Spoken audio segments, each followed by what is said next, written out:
All right, so yesterday was St. Patrick's. I chose St. Patrick. He's one of my favorite saints, even though anybody here know he's actually not a saint. He was never canonized, so he ain't no saint. But he's known as St. Patrick. And he's commonly known as the Apostle to Ireland. Now, you cannot fully appreciate his life unless you understand the Celtic world. The noble, brave, artistic, spiritual, and harsh civilization of the Celts is one of the most fascinating ones in all of history. Everyone knows what they kind of look like, and Celts are not just Irish, right? Even though that's commonly how we see them, because they were the last untouched Celtic civilization on Earth, as the Rome wiped out the Celtic world. But as far as if you look at the red on the map, that is the relatively small geographical footprint from which we grew the Greco-Roman world, right? So everything up above there, a huge, massive continent, was another civilization, genetically, linguistically, civilizationally, right? And those were the Celts. It comes from the Proto-Greek word kelto, translated as Celte in the Latin, and essentially it's a word that means to strike. So it gives you an impression of the kind of people they were, right? They were a warrior culture, and they were known as such. And there they go. Now, if you look at this is a heat map of migration patterns of the Celtic world. And, sorry, a little too fast here. If you look at the artifacts, weapons, tools, art, building structures, you form an archaeological footprint as a society. So we've traced where the Celts came from and went from. Now, if you look at the center of this box in here, there is the Urnfield, Hallstatt, and Latin cultures, three cultures that fit inside that box geographically, from which came the Celtic world. And if we look at the linguistic tree, now do you guys know that linguists, people who study languages, for 8 years in university, they can tell when a language comes after another language, right? There's a linguistic root from everything. Now, because we all probably started as a civilization in the Mesopotamian basin, you have and that's sort of on its way to India if you go to the right. If you go up, you go to Europe. So the Indo-European roots we have in common with all of the Asiatic world and all of the European world. And if you look down here, the Celtic branches come way before our modern European languages. So again, the artifacts, the archaeology matches the linguistics of that place as well. So we really know where these guys come from. This is a heat map of languages. The more yellow it is, the older the Celt, and the darker the green, the newer the Celt. And because the last place on Earth today that still uses Celtic language is Scotland and Ireland, you can see that matches the heat map on the languages. So again, it fits the migratory patterns as well. This is a genetic heat map. They've done Y chromosomal DNA studies.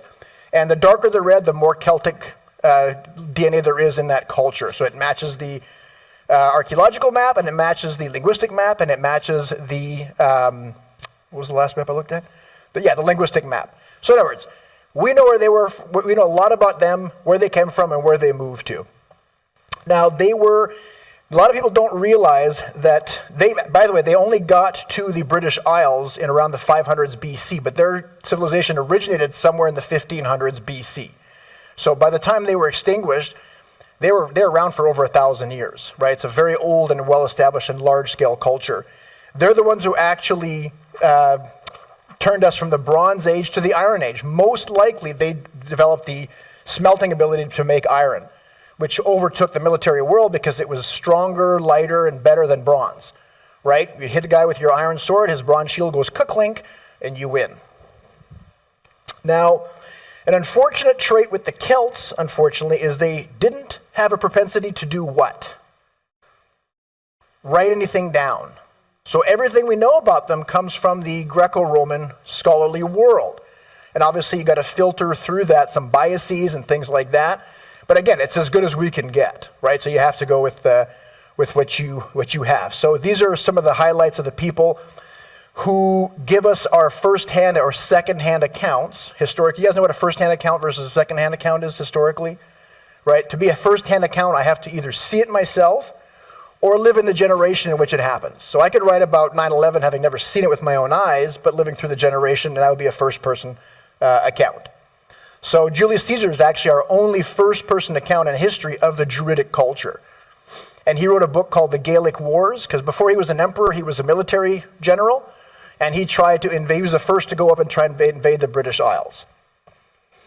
Now, if you look at this at 279 BC, the Celtic world had reached its largest extent, which is this. And you see it goes way up into the British Isles, into Spain, all the way to Ukraine and Eastern Europe, even into what's Turkey, Galatia over here. Does the word Galatian mean anything to you Christians? Right? Letter to the Galatians. It was a Celtic Greek culture at the time of Paul. So again, now interestingly enough, you see all the different names of the tribes on there. The Gauls is in what would have been the French, modern French region, which is close to my heart because as a French Canadian, one of the most iconic, do you guys ever seen this guy in cartoon form? One of the most iconic, besides Tintin, Astérix et les Gaulois was like the big phenomenon cartoon-wise when I was growing up. And of course, it's about the Gauls fighting the Romans. It's the whole series spun off on that. They had their real-life equivalent. The guy in red is Julius Caesar. The guy on the left is Vercingetorix. He was the Gallic leader who eventually had to surrender to Julius as he conquered the continental Celt world, then went on over to the British Isles to try and complete the conquest. As far as the structure of Celtic society, you have at the top the intellectual class. That's true of any society, right? The only thing higher than the intellectual class is the monarchies, and we'll see that in a little bit. Now, the Druidic culture, or the intellectual class, was made up of three different job titles. Druids were kind of like doctor, lawyer, politician, judge, everything wrapped into one. They were the heavy hitters in that culture. The Vates did the dirty work. So they had a animal and human sacrifice system within their religion, and the guys who actually did the cutting and the bleeding and all the butchery for their religious system were the Vates, and the bards were the storytellers of that society. So because when you have oral cultures that don't write anything down, typically song format is the easiest way to get a meme to go through the history of your culture. So basically they were the historians of that world. Their society, their belief system was polytheistic. Just like the Greco-Roman world, just like the only real societies that did not have a polytheistic framework was the Abrahamic faiths. So Judaism, Islam, and Christianity. It's very common outside of that branch to go into a polytheistic direction. The Hindus were that way. It's fairly common. And you have a few of their gods here. The guy on the left is Atipomeris, the god of healing. Tyrannus, the god of thunder, and Angus Og, the god of beauty and youth. Unlike Greco-Roman polytheism, though, Celtic gods did not live up in the heavens like Mount Olympus, but they lived in earth, trees, water systems. In that way, it was a very a pagan nature worship society, not unlike the indigenous animistic system that we had in North America and South America. So it was a nature religion. Now, before you had Greco-Roman influence, instead of cathedrals or buildings, they had natural sites such as groves, rivers, and springs as their places of worship. So they worshipped in nature, and nature was imbibed with their gods. So that was their religious structure. It doesn't happen until the 100s BC onwards that Greco-Roman influence on the Celtic religion begins to be seen in stone temples like this. This is the Temple of the Sun in Ireland, which comes from the 500s AD. And then you see some of the Greek gods show up and influence the Celtic pantheon. For example, this is Cuculain, and Cuculain. He is essentially a mirror of Hercules or Heracles from the Greco-Roman world. He's a demigod with superpower, super warrior, stuff like that. So you see that the two societies bled together. This is a modern-day video game version of Cuculain, a little tougher looking. Totems featuring animals such as stags, bears were common in the Celtic world, and human heads were, here's a Celtic totem actually, from I think the 300s BC, or AD, sorry. The human heads were considered the seat of the soul, and Celts often embalmed the decapitated heads of their enemies for public display.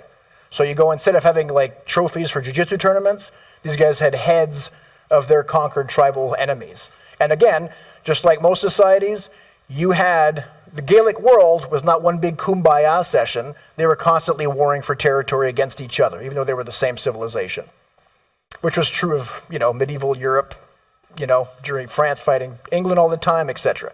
It's a human trait to be constantly fighting for territory. Now, Julius Caesar, on August 26, 55 BC, he became the first general to invade Britain.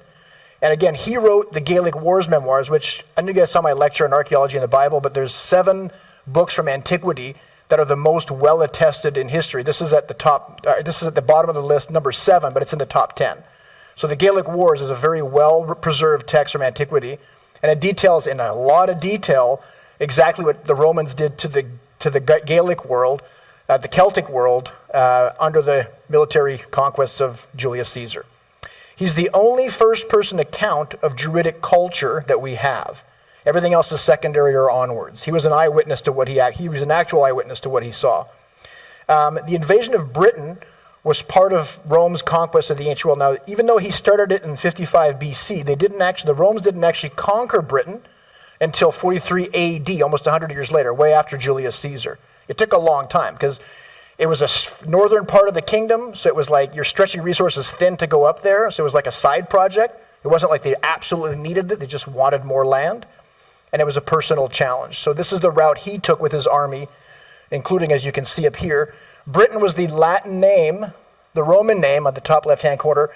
Britain was the Latin word the Romans gave the Celts from that region. So again, all the writings, all the names, all the regions we have to describe the Celtic world were the Romans' words for those things, right? If I could speak bears would be surprised that we call them bears, but that's what we call them. Parisi was a Celtic tribe, for example. They're the ones who have christened the name Paris for the city of Paris. The Gaelic, the River Seine that goes through Paris is named after a Gaelic or say Celtic deity. So again, when you look at the geography around Europe, it's heavily influenced by the Celtic origins, the first civilization that was there before the Greco-Roman world. Again, Druids. Think of a university professor, scientist, medical doctor, lawyer, politician, priest, all in one. They're highly influential. They had the ear of the chieftains. The chieftains were basically looking up to them the same way, I would look up to my surgeon if he told me I needed a certain surgery. So they could stop or start wars, and they were very, very much players in the interaction between the Celts and the Romans. So when wars would start, when skirmishes would start, it had a lot to do with the Druidic class. Now, Tacitus is a Roman historian and senator, and he noticed that the Celtic, he describes the Celtic Druidic religious sacrificial rites, and they would drench their altars in the blood of their prisoners. And then they would also consult their gods by taking the prisoners' intestines and just throwing them on the ground. And a druid would come and just be like, well, this means this or that. And, that's the kind of world they had. Julius and Strabo both noticed, Julius through first-person eyewitness, another practice by the Druidic realm, which was to put your enemies with a bunch of other animals in a wicker man, and then tar them up and light them on fire, right? So, and the Romans used this as propaganda to get support from the general public to go to war against the Celts, because it was expensive. So some historians have said they may have been exaggerating, to get a reason to go to war. We don't know. We just know that they did write this, and this is what they wrote. Now, this is a lunar calendar, which is the Druidic calendar. So the Celts had a 12-month lunar calendar. And if you see in October 31st comes the end of Samhain. Now, Samhain is one of the influences we still carry to this day for Halloween. The Celts used to dress up as bad spirits. They thought on that day, the people that were dead transferred to the spiritual realm. So and then bad guys from the spiritual realm came to get them. So if they dressed up as demons and acted like demons, maybe they would be spared ill treatment. And they also had a practice of going door to door for food. So you can see some of the influences carrying over to modern day Halloween. That comes from the Celts.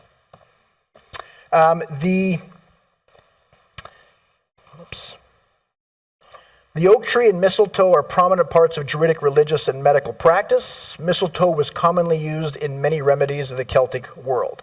And you'll often see the oak as a symbol in the Celtic realm. They used to wear a wreath of oak leaves, the Druids. That was sort of their headgear. Celtic art, most of us can spot it without even having it described to us, but it's got that vegetal design. It looks supposed to mimic the nodding of vines, right? So you can see it here. You have a Gaul shield from France. You can see the sort of Celtic drapery going through. This is a Germanic Celtic bowl. You can see the designs there. And if you get closer to the Gaelic world in Ireland and Scotland, you see the knotted sort of tapestry that we're used to associating with Celtic art. This is the Celtic tree of life. Now, to Celts, trees were the ancestors of man and portals to other worlds. They were a common feature in their religious practices and their religious sites. Again, they didn't go to church buildings. They went to groves, springs, trees, clearings in the forest as their spiritual places. And the triquetrum, there was a lot of Trinitarian symbols in the Gaelic world before Christianity. They saw things happening in threes. They said, past, present, future. That's a triad of life. Heaven, earth, and underground, or water, sorry. Another trinity common with the world. So they like to explain things in a Trinitarian realm, which St. Patrick capitalized on for obvious reasons. And that's something that actually St. Patrick was criticized for, and we'll see that in a little bit. He used their culture to tell them about Christian truths, and the church didn't like that. Warfare. Now, most likely they were the first iron workers. So all of a sudden, their ability to fight just got an upgrade. It'd be like when the Europeans went to North America, they found a Stone Age culture. Well, they had gunpowder, they had weapons, they had horses, they had superior weaponry, so they took over. They eventually won the conquest against the indigenous tribes. Same thing at first. The reason that the Greco-Roman world was suppressed down low in the bottom near the Mediterranean was they just couldn't beat these guys, right? Until they started to copy their weaponry. Because, you go to war, you pick up a sword, you run away. Hey, let's do one of these. And then you see a lot of Roman weaponry is basically a copy of the Celtic weaponry technology. Longsword, again, iron longsword, most likely invented by the Celts, copied by the Romans. Spears. This particular helmet with the ear guards, very Romanesque looking headgear, first appears in the Gaelic realm. So again, the Romans stole that technology. The circular long oak shield is a staple of Celtic war, whereas you can spot a Roman shield. They took the square shape based off that design and they angled it in a circle to allow for it. They improved basically on Gaelic war technology. The Gaelic warriors were often naked or barely clothed. Rome was one of the things Rome improved civilizationally was great administration. They had more wealth, they had a better administered culture, so they could provide, they could mass produce things for their soldiers. The Celts had great ideas, a very fierce spirit, but almost no administrative or network within their civilization. So they were underfunded in their war effort. So a lot of these guys were either wearing pajamas only or stark naked. Now, again, there's some evidence that they were the inventors of the chainmail, but only the noble or the leaders of any squadron would have that. It wasn't like the Romans, who every single soldier was fully decked out. They had this specific horn, and they would usually wait till it was before sundown, and they would sort of blow these horns from the forest. And apparently, if you listen to it online, it sounds very spooky. The Greco-Roman literature shows over and over again that one thing the Romans were is terrified of the Celts, which is why they had to drum up support to get people to join the army to go and fight the Celts, because these guys were fierce, and they knew how to scare the crap out of you. There's record of how these guys would also get stark raving drunk and do the hakas you see the rugby teams doing, right? The Samoan hakas. Well, they had their own version of that, and according to literature, it terrified Roman auxiliaries, right? They were good at it, right? Easy to laugh about it now, but something tells me if I'm in a plane somewhere in the Gallic world and I hear the brrr and I see some guy, yeah, I'd be upset too. Now, they had they innovated the 3-part military attack system. Again, copied and improved upon by Rome. Their first line of attack was always distance missile throwing, usually spears. So they would have a group behind the marching ranks who would just start firing spears long distance into the Roman ranks to just thin the herd. Then they would flank them with their cavalry, while these nut jobs would go running straight at you, screaming and enjoying it. I mean, there was a time in history where I've got a list of medieval literature that I read sometimes, and one of them is a description of a French legion going into war against England in like 1100 AD.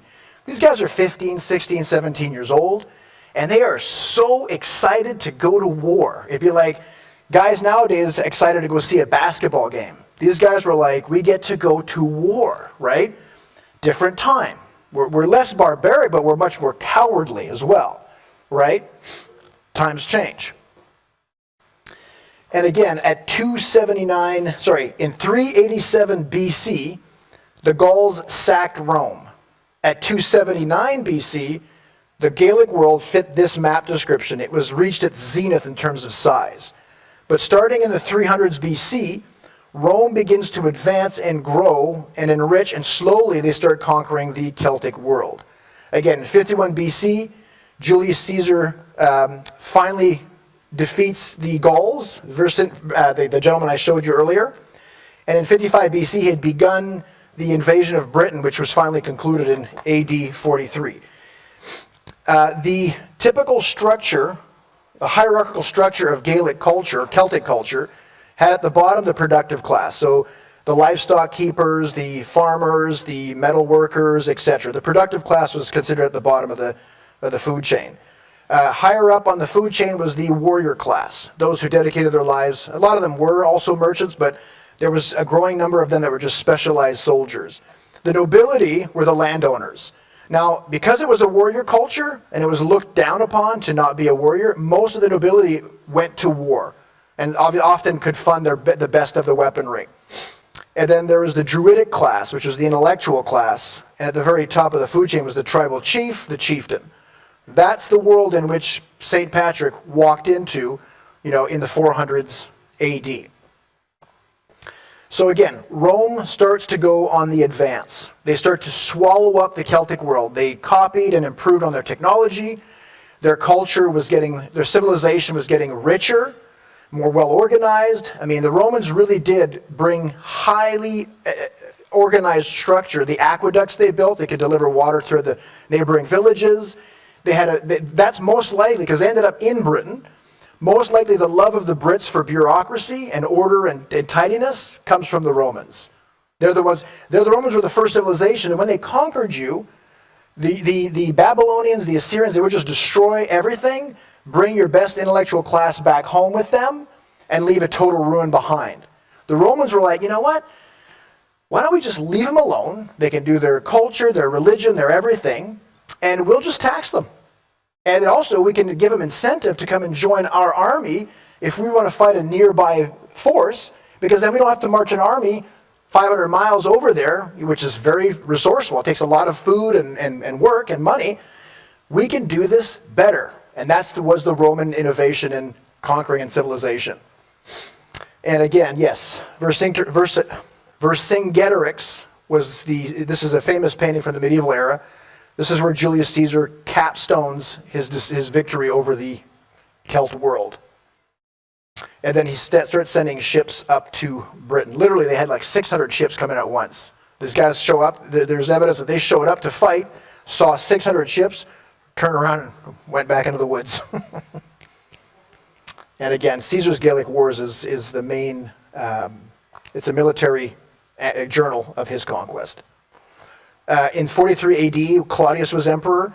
When the Roman world finally defeated the Britons, he comes in on a victory parade, and they'd stolen this idea from the Arab and Assyrian world as to have war elephants. So he comes marching in on his war elephant. So by AD 117, Rome has reached its greatest extent. And as you can see, it goes up. It doesn't get into Scotland or Ireland, but it gets as high as Britain. They tried to conquer Scotland, but they just had too little resources, too little reason to do it. It was too difficult. The terrain's difficult. The people are fierce. And they never even tried to go into Ireland, really. Now, starting in 390 AD, because of the amount of trouble in the continent with the barbarians attacking, etc., Rome starts pulling all its military out of the British Isles. So now it leaves behind a tremendous number of Roman citizens, right? And some of these Roman citizens are the leaders of their societies, like the tax collectors, the administrators, etc. And because by this point Rome had officially adopted Christianity as its religion, they had a lot of Christian churches at this point in Britain because of the timing. So at one point, by 410 AD, there was no Roman military presence left. So the Celts in the region started to move southward into Britain to ransack, loot, steal, capture, and enslave the rich Roman citizens that were left behind. Which takes us to the beginning of our story about St. Patrick. So if you go to this era, the green arrows are the routes that Irish pirates took to come to the west coast of Britain and attack the Roman citizens that were on the borders there. There was a Roman gentleman by the name of Patricius. He was a Christian priest. His son was the local tax collector / deacon named Calpurnius, and he had a son named Maewyn Succat, who grows up to be known as St. Patrick. Now, this was a wealthy family, and Maewyn Succat, in his memoirs, Confessions, he says, you know what? I had no time for religion. My dad and my grandfather would just take me to Sunday school and teach me this, teach me that. He had no care in the world for religion. He just wanted to have fun. He wanted to play sports. He wanted to gamble. He just wanted to enjoy the life of a rich, wealthy, young aristocrat. And they most likely had their own slave class themselves. Now, this was going swimmingly well. He's about 16 at this point. But then all of a sudden, his fortune takes a turn for the worse. Let's watch a 1-minute video on that. Right, here we go.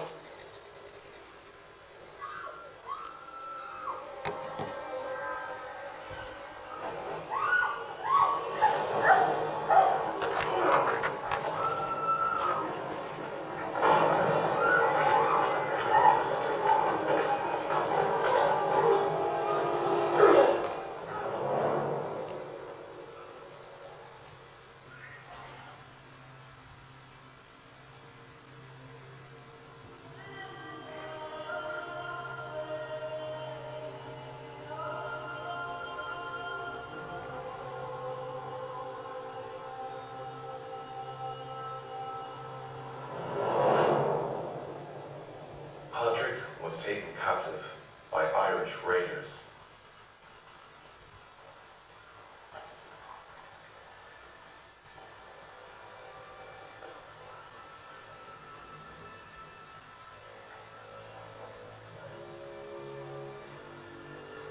The reason they didn't kill him was he was valuable. Slaves are a valuable commodity. He probably thought that he would never see his home again, never see his parents, never see his family. It was a one-way ticket to the unknown.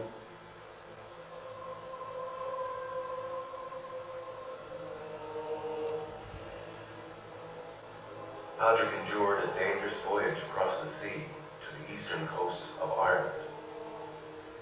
The Roman Britain view it was Ireland was a place of barbarians at the end of the world.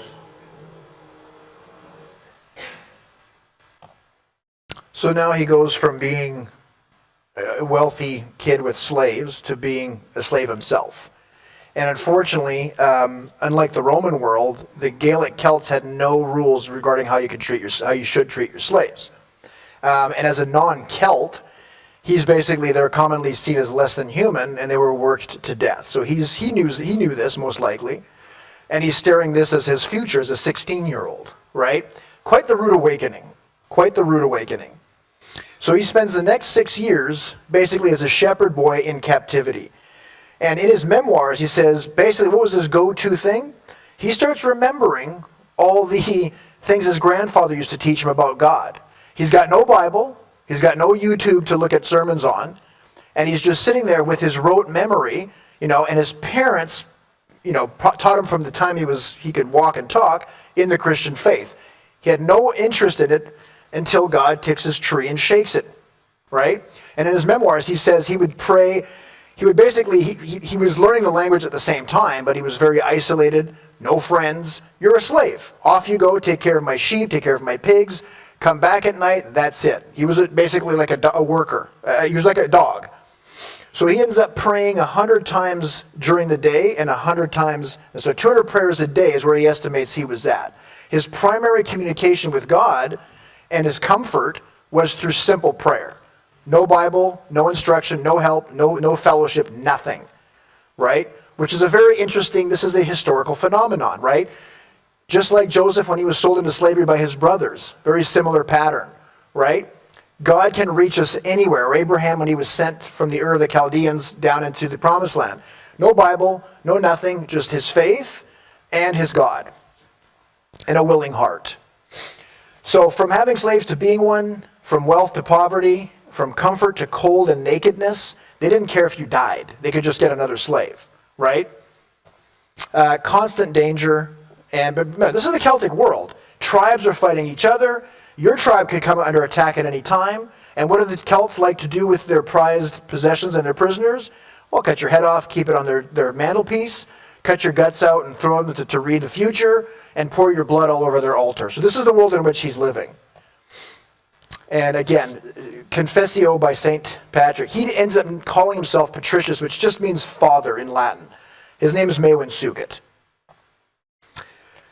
So he sits there, and he describes how over time he got into a place where he was happier as a slave, cold, naked, but feeling super close to God.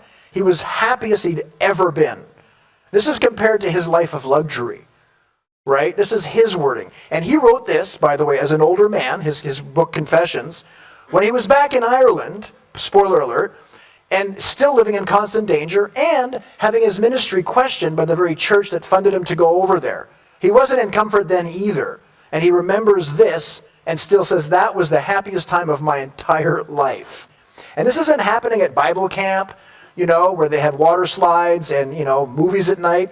This is happening in the dangerous Celtic world, right? That he has that level of peace. No friends, no Bible, just God. That's it. Now, one night, in a dream, he hears a voice saying, "You have fasted well. Very soon you will return to your native country." And then later in the dream, the voice says, "Look, your ship is ready." So after 6 years of being a slave, Maewyn Succat gets up and runs away and travels about 200 miles to a coast in Ireland. We don't know which one. So he gets up and just starts going with the faith, the knowledge that this is God sending him, giving him the permission to go on his journey. So he comes across merchant ship and he convinces them, they allow him on board, and they end up arriving after 3 days' journey either in northern France or northern England. We don't know, but they're lost in the wilderness for 28 days. And these are what he describes as pagans. And they start mocking him, saying, you know what, they're literally leaving more and more of their crew behind because they're half-starved, can't walk, and there's less and less of them that are making the trip now into the wilderness. So it's been almost a month, almost no food, just drinking water in the forest. And they're saying that they turned to because he's been, one of the things he says in Confessions is he wanted to preach to them to convert them. So he's probably been, telling them his little Sunday school lessons as a little kid. And these rough and tumble Celts are like, hey, your God, maybe he can help us if he's real. So he prays in front of them, and almost instantly a herd of pigs go by, and they have a feast, right? So all of a sudden they're like, and they start respecting him. They don't convert, but they start respecting him at that point, according to him. So there they are. about to die. They're mocking him, saying, what about your God, buddy? Because our pagan gods aren't helping. And next thing you know, it's bacon and hamburger time. That very night, he has a very specific spiritual experience in his dreams. Now, what I find interesting here is he escapes captivity because of God speaking to him in a dream. This very night, as he's on the edge of being fully escaped, somebody else comes to him in a dream.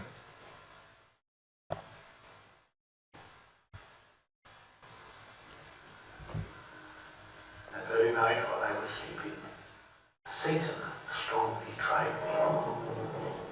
Something like an enormous rock fell on top of me, and I lost all power over my limbs. In his distress, Patrick says he called him Elias.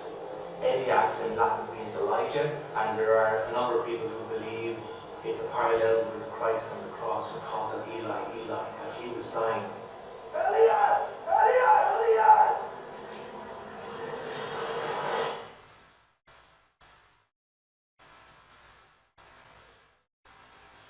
Behold, the sun's splendor fell on me, and dispelled immediately all the heaviness from upon me. And I believe that Christ my Lord assisted me. His Spirit had already cried out through me.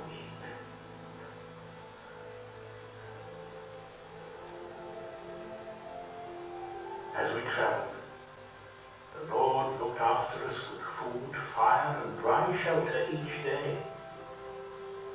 And on the very night we reached humanity, we had no food left. Looking for food and lodging. And what's interesting is 3 months after my conversion, I was 24-ish, I had a very similar experience. Woke up in the middle of the night, and it felt like I was underwater or underneath a waterbed because my whole surface of my body was pressed down and I couldn't move.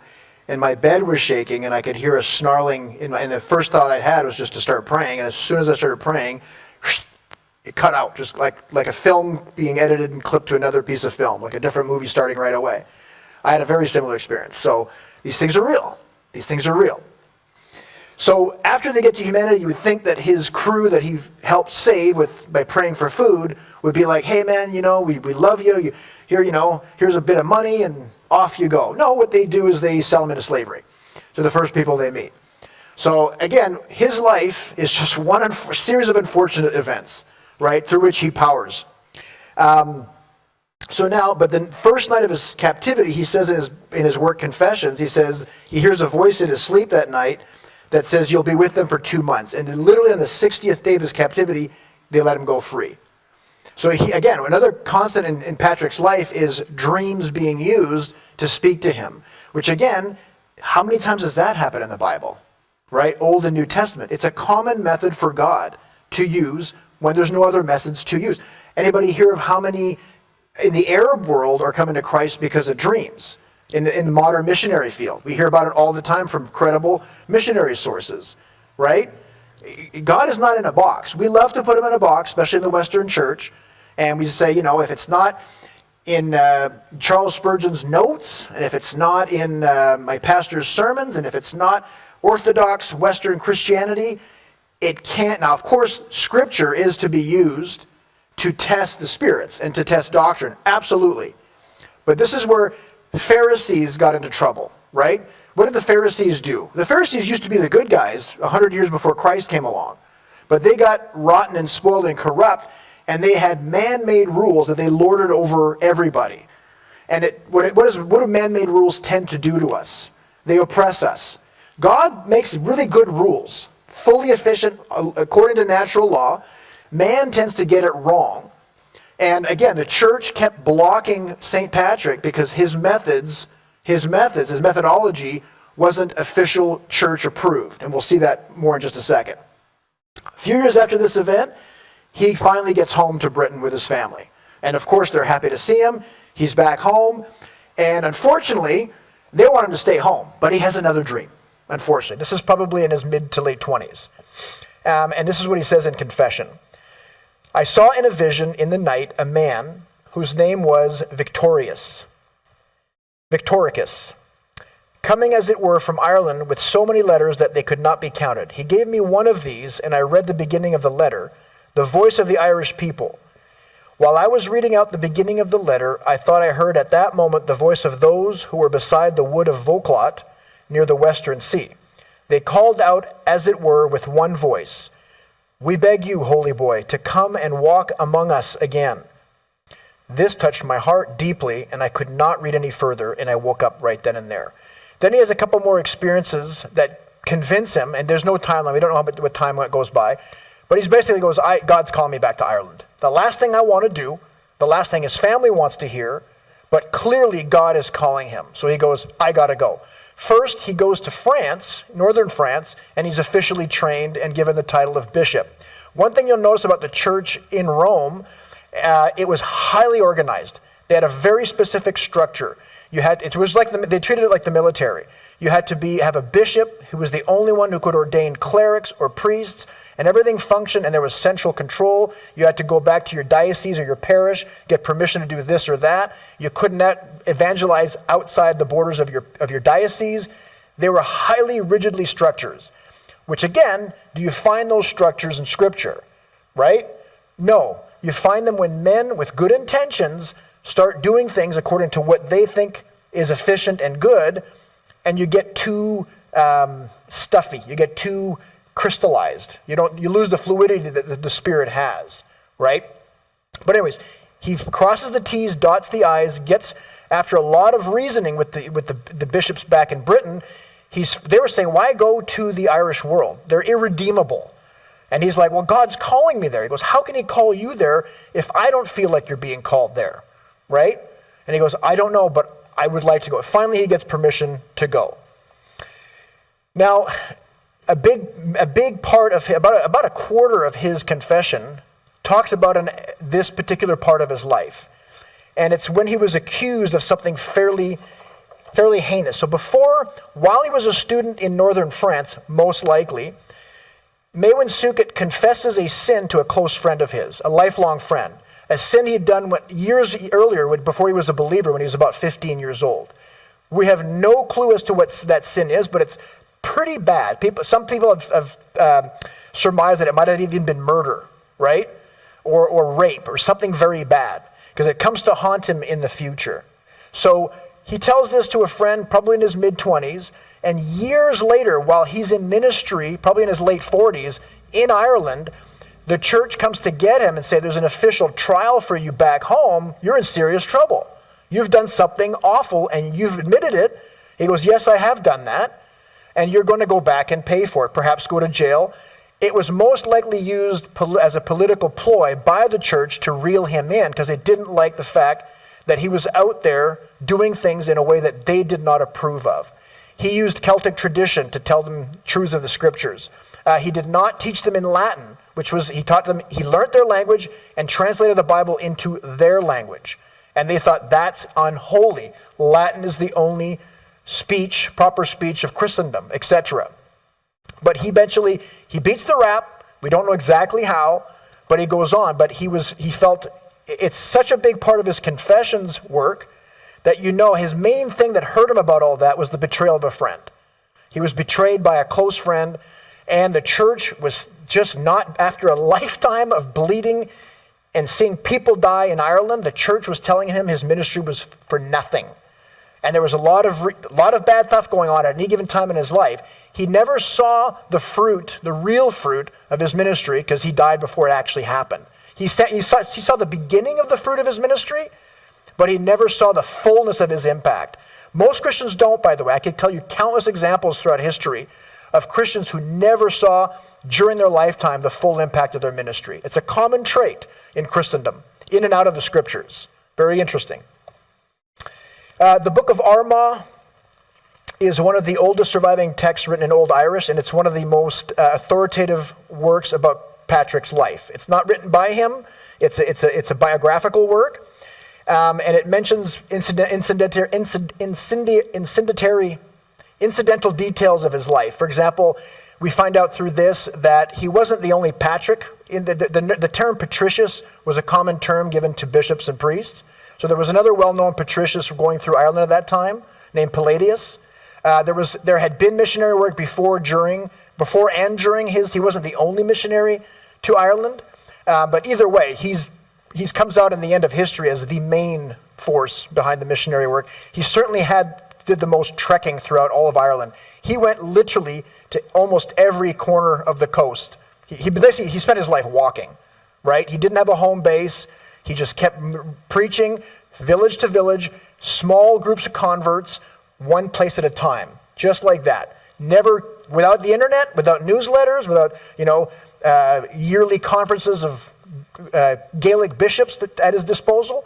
He had no idea what was going on, that God was, he was planting seeds and they were being watered. So this was written in 9th century, and it talks about Palladius and other missionaries. This is the document from which we get the date of his death as being March 17th, 492, at the age of 90 or 120, depending on when he was born, which we don't really know. But he died an old man, let's put it that way, which surprised him, by the way. He didn't think he'd make it that far. Just like Doc Holliday and Tombstone, where he didn't think he'd make it as long as he did. Now, so for decades, St. Patrick walked throughout the entire Irish landscape, even to the most unpopulated regions of the Celtic world. He had little to no money at first, and little to no help, and was in constant danger. Several times, he was bound and imprisoned and re-enslaved. He was often under the threat of death from chieftains, nobles, and druids. He had to purchase his freedom by paying fines to judges, and his ministry was simple. Preach to each village and tribe and train converts to lead other local Christian communities. And this followed a well-known model of the early church, which was responsible for the Christianization of Rome from the 2nd to the 4th century. Now, he basically constantly faced trouble on two fronts. Like I said, Britain's clergy were following rules of the church at that point. Romans were geniuses of administration, and the church operated in a strict hierarchical system. So Latin-only instructions, and there's St. Patrick, and he's using Celtic language. By the way, Martin Luther was also criticized for using Common German as his version for new Bibles. Again, it was said, only the Latin and the Greek. He says, no, I want to know the speech of the people. By the way, it turns out we were wrong about what kind of Greek. Up until the 1600s, I think, we thought the Koine Greek of the New Testament was some sort of fancy Greek. It turns out it's street Greek, like common speak, because it didn't show up it wasn't like the other speech, the other classical Greek we would read from literature.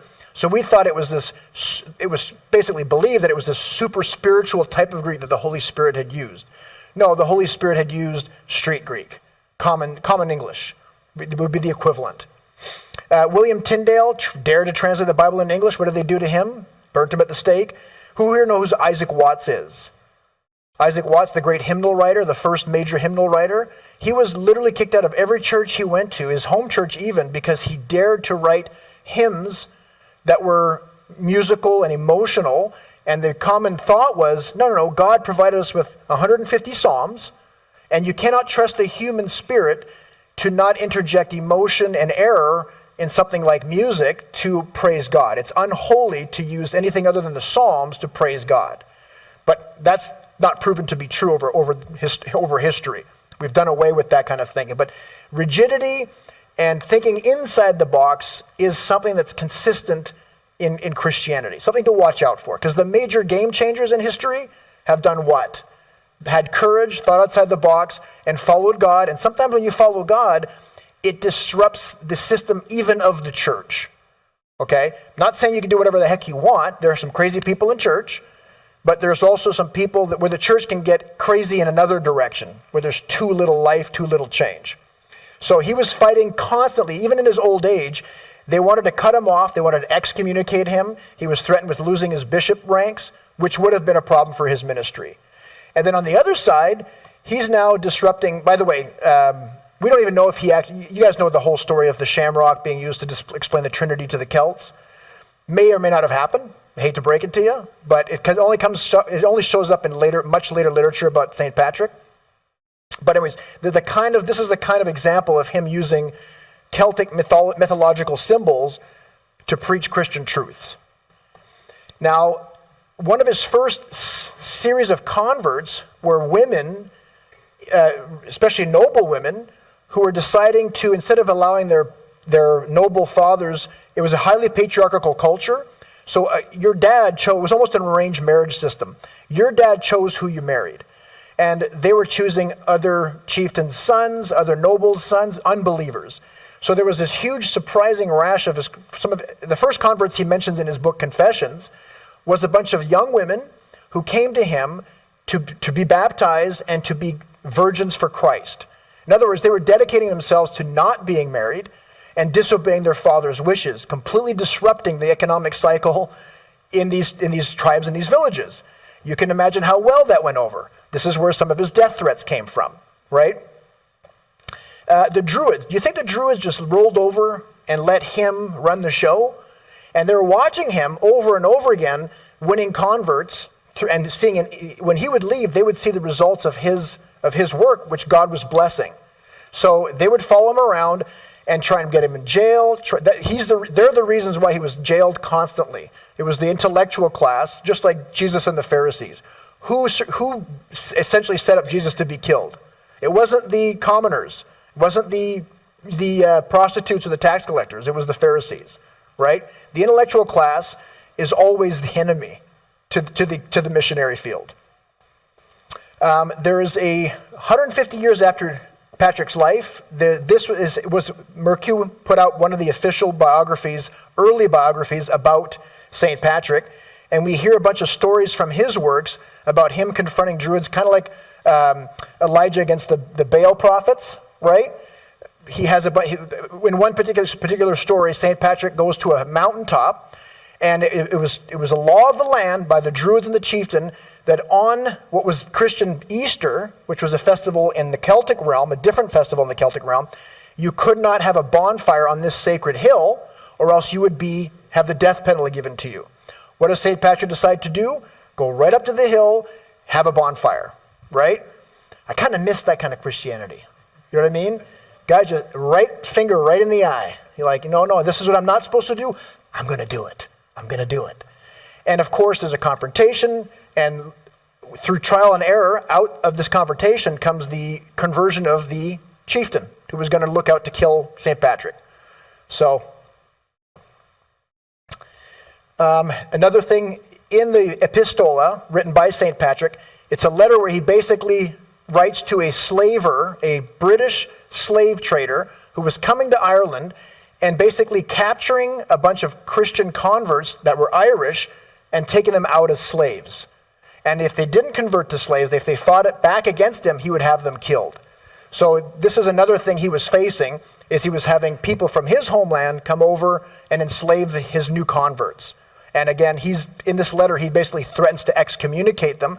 They were nominally Christians as Roman Brits, this particular slave trader. And he was saying, I can excommunicate you, which means you're damned, right? And we don't know if that turned out for the better or for what, but that was another one of his main challenges. Now, life does not come without its downturns. So I'm going to read you 2 paragraphs directly out of his book, Confession, where he basically says, I want to go home. I'm done. People here don't like me. The church doesn't like me. I'm not having a good day today. And then out comes something like this. I could wish to leave them to go to Britain. I would willingly do this and am prepared for this, as if to visit my home country and my parents. Not only that, but I would like to go to Gaul to visit the brothers, this is where I went to university, and see the faces of the saints of my Lord. God knows I would dearly like to do this. But I'm bound in the Spirit, who assures me that if I were to do this, I would be held guilty. And I fear also to lose the work which I began. Not so much I as Christ the Lord, who told me to come here to be with these people for the rest of my life. May the Lord will it and protect me from every wrong path, so that I do not sin before him. So there it is. His flesh says, let's go home. You've done enough. Go, maybe you have some wealth left for you back in your old age. But at the end he says, nope, God's not calling me to do that. So, in the wake of his ministry, so post-Patrick Ireland, hundreds of monasteries start flourishing throughout Ireland, And again, his method was simple. convert small groups of true converts, don't go for numbers, and just keep moving. That's it. That was as simple as that. And baptism was a big part of his ministry.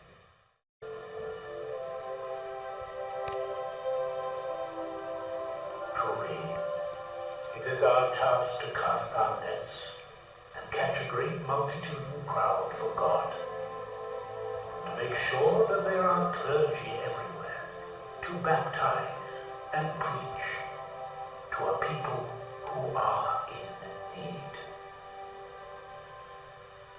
Baptism for early Christians was the moment of commitment when you became a true Christian. And it was believed in the early church that baptism was the one point in your life where your sins were washed away. For the Irish, baptism has deeper significance because of their mythology. Water was associated with kingship. These waters all flowed together, entered the ocean, and returns as rain and falls upon the earth, creating the great cycle of life.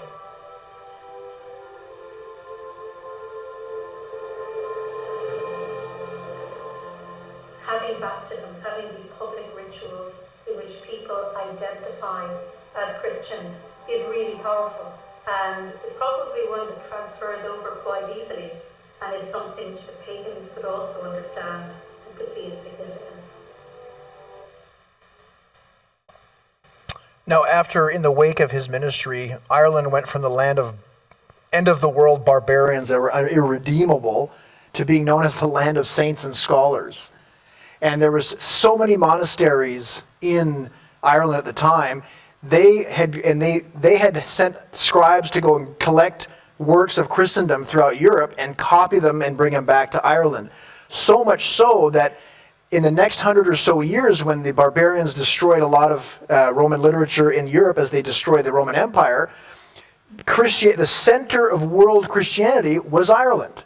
It's like God did he saved he downloaded everything to the hard drive up in Ireland because the computer crashed down in Europe. And then, for the fall of Rome started in the late 400s, and for economic, political, and the fact that the German barbaric raids just kept coming in, they entered around this time at the fall of the Western Roman Empire into what's commonly known as the Dark Ages or the medieval era, which lasted, over 1,000 years or around 1,000 years. Now, in the wake of that, during the 590s onwards, have you guys ever heard the term Irish Pellegrini? Right? For hundreds of years, with no central control, just people following their heart and following God, Irish monks would leave Ireland with their scribes, with their materials, and then they would just walk through England and all out throughout Europe and replant monasteries, replant Christian works, recopy Christian works. And they are known as the reason why, in the wake of the fall of the Christianized Roman Empire, that there was so many influences flooding in, the Goths, the Visigoths, the Vandals, the German barbarians. It could have gone any direction in the future in terms of what was the largest cultural influence in the area. The reason it went Christian was because of the Irish Pellegrini. And the reason there was such a storehouse of Christian activity in Ireland was because of St. Patrick. So you see here's a map of the monasteries planted throughout Europe by specifically the Irish Pellegrini over about a 400-year period. And there's this would be a whole lecture on its own. I'm not going to bore you tonight, but there's superstars in there: St. Gale, St. Aidan, St. Virgilius. St. Virgilius, for example, planted this monastery in Switzerland, which has these iconic libraries. So the reason that they just flowered into re-Christianizing Europe was because of the Irish Christian presence, which was the converted Celts. If the Celts can become Christians and the white-hot center of world Christianity, that means even Victoria is not off limits, right? Which is good to hear. Now, unlike famous people, by the way, if you look at Gandhi or Martin Luther King Jr. Day, we always celebrate their birthdays to celebrate them. We never celebrate the day they were assassinated or died. It's usually the reverse for Christians. Like, we celebrate, Easter's our number one celebration. It's the day Jesus was murdered. You don't celebrate November 22nd, the day John F. Kennedy was assassinated, or the day that Martin Luther was assassinated, April 8th, whatever it is. We always, with Christians, we have this weird reverse celebration habit because we commonly see their day of death as their best day. They get promoted, they graduate up, right? So March 17th, which is yesterday, is the date that he supposedly died, St. Patrick, and that's the day we celebrate. Now, since the 800s AD, it's been a Christian feast. It's been celebrated since his lifetime, by the way, just by a small pocket of people. It became sort of a worldwide Christian feast in the 800s. The first recorded St. Patrick's Day was in Spanish-controlled Florida in 1601. And with the large number of Irish immigration to the U.S., it grew into a North American staple celebration. In fact, the Chicago River since 1962 is dyed bright green for St. Patrick's Day. It's obviously become more of a cultural phenomenon. It's been de-Christianized. It's been taken away from its roots.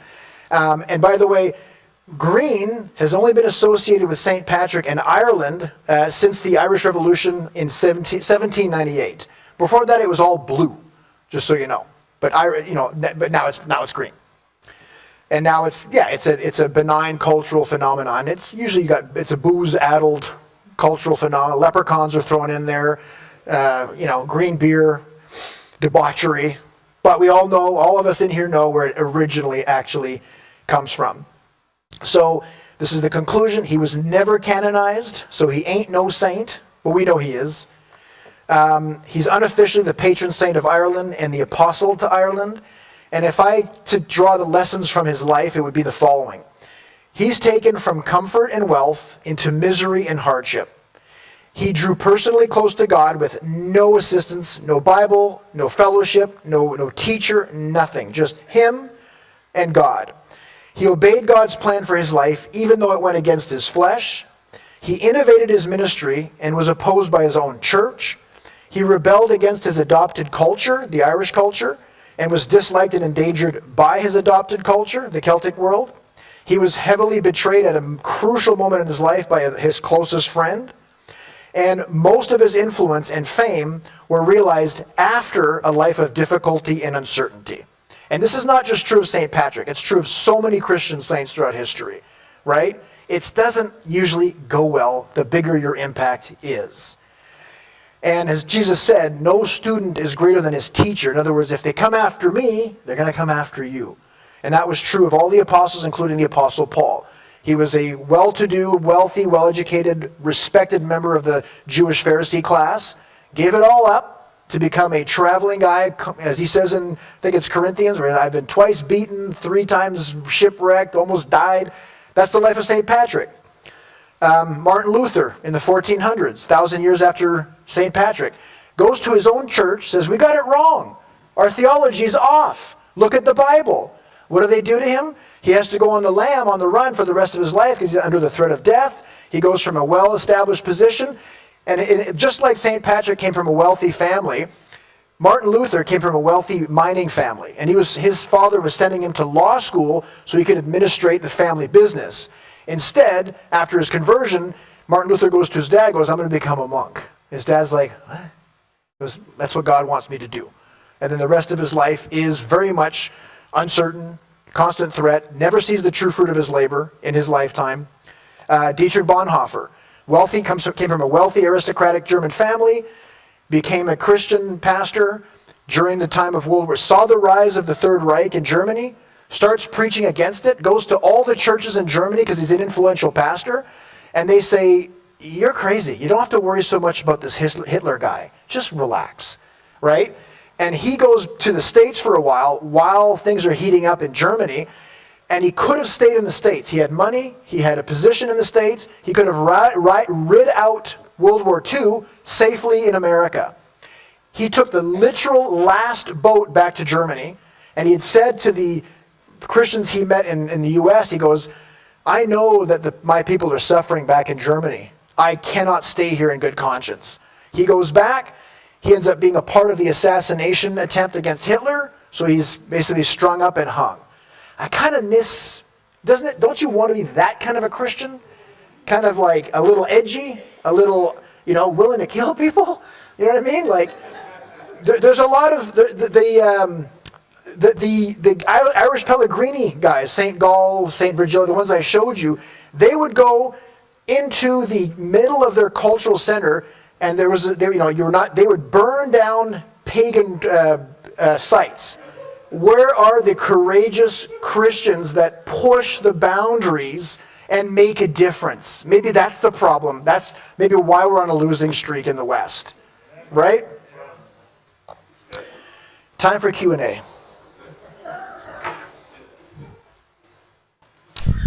And please use the mic to ask your question. Your face won't be on the camera, but I want the question to be heard on the video.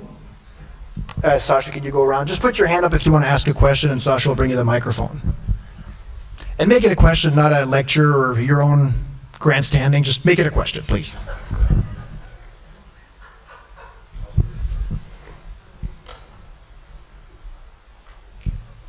Oh, I'm asking. So why wasn't he canonized? They didn't have the canonization process back then. He came too early. Yeah. Any idea where the leprechaun thing comes from? Of all the things I looked up, I did not look that up. Sorry, you got me on that one. The kids were all about leprechauns yesterday. I was like, where did that come from? Anyways. Yeah. Pre-Christian myths? Okay. Yeah. Why does God let his people suffer? Whew. That is a deep theological question. Suffering is a tool to separate us from the flesh. There's a huge amount of, I'm giving you my best answer. You did catch me off guard. There's something about suffering that just purifies us from our flesh and our earthly desires. It also tests us, right? The ancient Greeks used to say there is no virtue there is no real virtue without courage. In other words, courage is every single virtue at its testing point. You think you're nice? Wait till it costs you to be nice. You think you're going to stand against the government? Wait till it costs you to stand. Suffering is what happens when we're brought into a position where we have to choose between the right thing to do and what feels good.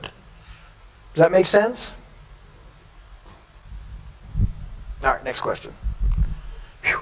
Why did the Spanish celebrate him? Like, did they like that he did the Christian thing everywhere, or what was up with that? It was a Christian holiday, and they were Christian, at least culturally. Okay, so they... It had been a part of Christendom for hundreds of years by that point.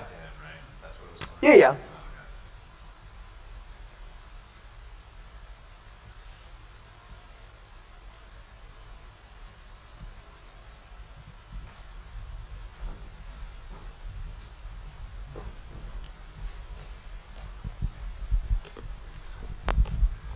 I just have a question about the structure that they set up in Ireland. St. Patrick himself, I'd heard that whenever he converted somebody, you mentioned that he set up kind of like a cell group, if you like, or whatever. Just talk about that, because I think that's the important difference between what he did and what the Roman Catholic Church did. Yeah, he would set up clerics who would be kind of like mini bishops. They'd be in charge of that particular community. And then they would be in charge of the teaching. There'd be deacons, and cleric would be at the top of the list, I believe. And he would set up monasteries as well. And the reason the church didn't like that is because the church wanted to control everything. Perhaps in those days, there wasn't a lot of money in it. It was from good intentions. And they said, how can you have a monastery when no one there's officially graduated from one of our institutions? But he was saying, I got no choice. So I'm going to teach them as much as they can handle. And then now, boom, you're a cleric, and this is a monastery, and off you go and teach the scriptures. There isn't a lot known about the structure, but it's all from his confession, where he says, I went around making clerics who were part of a local community. That's all we know. Yeah, sure. How about Jesus? Yes, correct. No, they were overly administrative. Yes. The healthiest Christian movements in all of history, the early church, the Irish conversion into Christianity, have always occurred in that fashion. Yeah. Networks of people and families underground, no official structure. I mean, Dietrich Bonhoeffer did the same thing. He had to go underground. He had underground seminaries during Hitler's reign. Because, yep. Yep.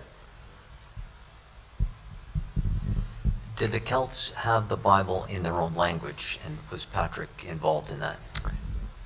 They would have had, I don't know, there's no record of what Patrick left behind in terms of writings, and they were an oral culture, so I don't actually know the answer to that. I'm assuming at one point there was an Old Irish, at least, when it became Old Irish instead of Celtic. At some point they had their own version of the Bible. I don't know the exact, unfortunately, yeah. Sorry.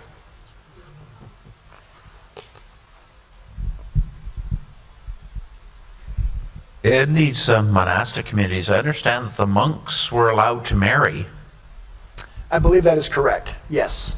We don't know if St. Patrick was. There's no record of his family life, his adult family life. So I don't think the vow of celibacy came into the Catholic Church system until after that time.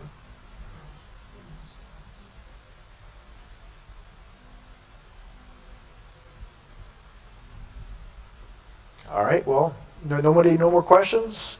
Thanks for coming, and hopefully you learned something. It was worth your while. Thank you.